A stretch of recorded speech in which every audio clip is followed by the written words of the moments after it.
Welcome back to the Necro Zoo. I am Bones.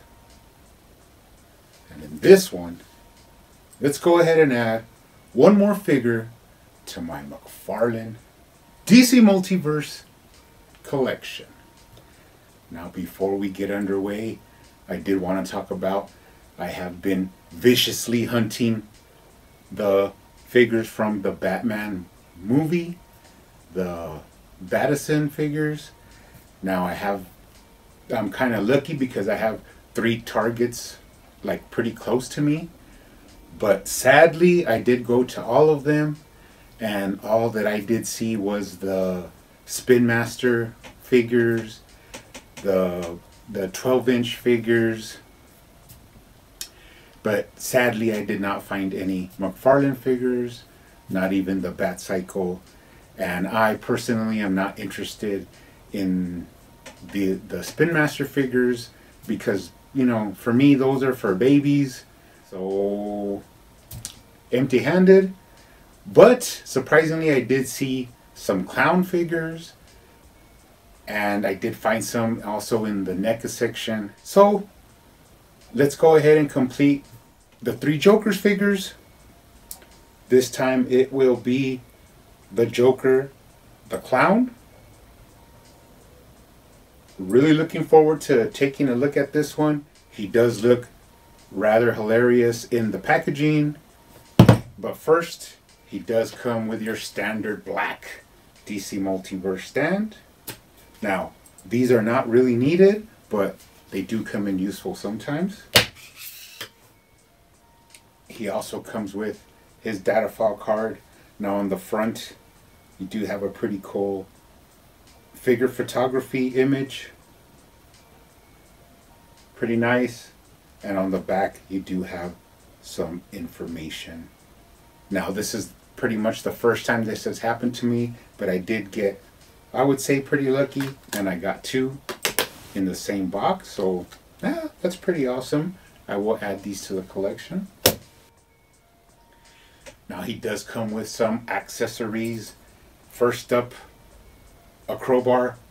Now this is, you know, that different, longer, more damaged looking crowbar that has come with the recent figures. But crowbar's a crowbar. Not really something I look forward to, but it is what it is. We'll add it to the collection. He also comes with his laughing fish. Now this is pretty cool. It is fun to get because it is something different. Now it is a fish kind of reminiscent of the animated series when he gives all the fish the laughing gas. So not really well painted in the front, but I mean, it's a fish. I don't expect much from it, so that's pretty cool, and we'll add that to the assortment of accessories. Now let's go ahead and take a closer look at him. First impressions, I have to say the colors on this guy really give me like that cool factor. Like he's just like out of, you know, like not the usual Joker. This guy, you could tell he's more lively and has a little bit more fun to him. There's a couple of things I do notice, so we'll take a look at those. But he does look pretty cool with the color scheme that he has going on. Pretty vibrant. And of course that head sculpt is really cool. Let's take a closer look at it. Really sinister looking Joker here. You do get that kind of like widow's peak hair, you know, feathered back.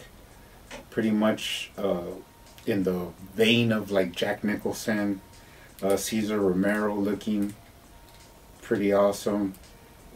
Love the detail of paint that they have, you know, dark around the eyes, the red lips, kind of a grayer tone more around the face, and then it gets whiter as you move like into the middle with the nose and the chin. But really cool looking Joker. Has that like madcap, you know, evilness going to him. Now let's check out the articulation. He does look up really well. He does look down, surprisingly, really well. You do get some movement to the left, and then some movement to the right. And you can tilt his head for some attitude. Pretty sweet. Let's go ahead and take a look at the chest, torso area. Like I said before, really loving the color scheme here. You got that big flower, the little hanging tie, moving down into the waist. Let's check out his waist articulation. You do get left to right. You do get that pretty good rotation all the way around. He does have upper torso rotation and lower torso rotation. And then he does, surprisingly, he does bend forward really well. That, you know, trunk part from his lower abdomen has a lot of give. It's like really soft. And of course he leans back surprisingly really well. And of course you can twist him to get him into some cool poses. Let's take a look at the arms. He does have the butterfly shoulder joint. Moving underneath this coat part, you can get his arms up a little bit more than 90 degrees. He does have a bicep swivel, double jointed elbows, and then moving down into the gloves. He does have these like faux leather gloves that were on the other figures. And then of course he does have wrist articulation. Pretty nice. Moving down to the lower body, he does have thigh swivel. Surprisingly, a lot of thigh swivel there, so you can cock his leg out. Now take a look at this. You don't really see this much rotation on here, but this guy surprisingly has it. In the thigh, you could cock him out, give him those double jointed knees, straighten them back out. You have up and down the ankle, left to right, and then he does have rocker, and of course toe articulation. All in all, surprising amount of movement. Now, I have heard a lot of people comment on that, oh, this guy has the biggest diaper I've ever seen on a McFarlane figure. Look at how you know, bulked up it looks. But if you kind of think about it, if you look at the versions of Cesar Romero and even Jack Nicholson, they kind of look like a little bit more puffy. Like how can I say this? They're a bit thicker down in that part of their body than the lower the hips. They look like they have a little bit more padding. Even like, I think Jack Nicholson does some dancing and stuff like that, and you could really see how he looks more wider at the hips than like a thinner Joker would be, like a skinny Joker. But so it is reminiscent of those guys, and I'm getting that feeling from this figure. So he's a lot of fun, looks pretty cool. Let's take a look at him from the bottom. No tread. Moving up, you have that same paint line work on the pants, on the trousers. You got these cool tails on his jacket. And then, of course, that kind of fuchsia color really pops on this figure. All in all, this guy's really fun, has a lot of movement, really interesting. And of course, if you would like, you can fit his fish in his hand if you want to display him with that. You could always add some different accessories. But let's go ahead and bring out the other Jokers just to finish it off. Now, I always thought that this comedian Joker was gonna be like my favorite out of these three.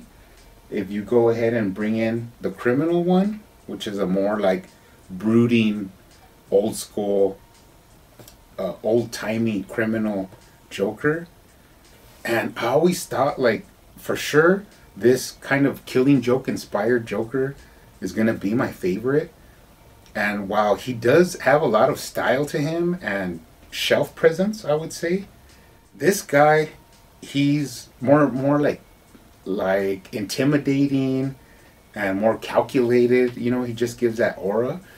But for some reason, this guy seems like a lot more fun and a more classical, like laughing Joker.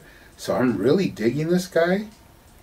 For some reason, he might end up being my favorite out of the three, which is pretty interesting. I did not expect that. But they're all three of them are gonna look good up on the shelf in the collection. You guys keep hunting out there, keep collecting, keep customizing, and I will see you on the next one.